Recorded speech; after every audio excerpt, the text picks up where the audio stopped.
किसान भाइयों नमस्कार। कृषि विभाग की जानकारी में आपका स्वागत है। आज मैं आपको धान में लगने वाले एक महत्वपूर्ण कीट माहू यानी हॉपर, जिसे कहीं कहीं तेला या फुदका भी कहते हैं, इसके बारे में बताऊंगा।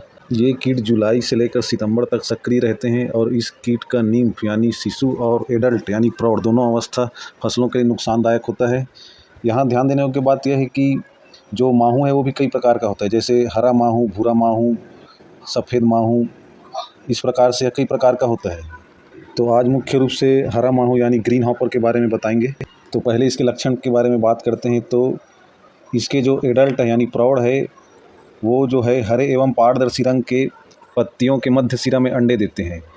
यह धान के पत्तों में या घास के पत्तों में अंडे देते हैं, जो लगभग 10-15 अंडों को कतार के रूप में देते हैं, एक कतार में। और इसके जो नींफ है वो पीले से हल्के सफ़ेद रंग के होते हैं, जो बाद में हरे रंग के हो जाते हैं। और इसकी लंबाई 3 से 5 मिलीमीटर लंबे होते हैं इसके जो प्रौढ़ हैं वो, और चमकदार हरे रंग के होते हैं। और इसके किनारों पर जैसा कि आप देख सकते हैं काले रंग के धब्बे होते हैं। और इसका जो तिरछा चलना ही कीटों का चारित्रिक गुण होता है।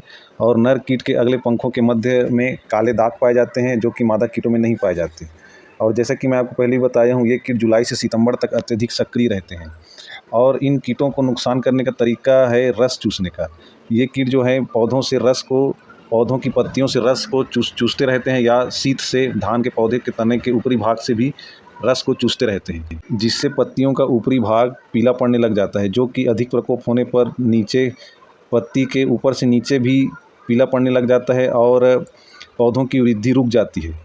इसके अलावा ये माहू जो है एक रोग कारक का भी कार्य करता है। जो वायरस जनित रोग है उसको भी यह फैलाता है, जैसे कि धान में लगने वाले टंगरो वायरस को यह फैलाने का काम करता है, जो कि इसके माउथ पार्ट में ये वायरस जो है चिपक जाता है। जब ये सक करते हैं या पौधों का पत्तियों का रस चूसते हैं, तो ये वायरस उस एक पौधे से जब दूसरे पौधे में ये कीट जाते हैं, तो ये वायरस को भी फैलाने का काम करते हैं। तो यह तो इसके लक्षण और नुकसान करने का तरीका हो गया। अब इसके नियंत्रण के बारे में बात करते हैं। तो सबसे पहले इसके नियंत्रण में इमिडाक्लोप्रिड 17.8% एसएल, इसका यूज 100 से 125 ml प्रति हेक्टेयर के हिसाब से करना चाहिए। मार्केट में कई नामों से उपलब्ध है, जैसे रेवेंज, बायर का कॉन्फिडोर, टाटा का टाटामीडा या हाई इमीडा, इमीडोर, इमीग्रो, अरोमा, प्राइड। इसके अलावा दूसरी दवा है बुप्रोफेंजिन 25% एससी, इसका यूज 800 ml प्रति हेक्टेयर के हिसाब से करना है। मार्केट में कई नामों से उपलब्ध है, जैसे पॉलीस्टार, बॉडीगार्ड, ओमलाइट, बुगाती, बुप्रोकिक, ब्लैक मैजिक या बुप्रोब्लास्ट। इसके अलावा टाटा का अपलाड और बायर का फ्लोटिस का यूज कर सकते हैं। इसके अलावा इमिडाक्लोप्रिड 17.8% एसएल हो या बुप्रोफेंजिन 25% एससी हो, यह हरा माहू रस चूसक कीट के अलावा बीएचपी यानी भूरा माहू ब्राउन हॉपर प्लांट हो या वाइट हॉपर हो, इसके अलावा अन्य रस चूसक कीट जैसे एफिड, जैसिड, थ्रिप्स, यहाँ तक कि वाइट फ्लाई और मिलीबग को भी यह कीटनाशक कंट्रोल करने में सक्षम है।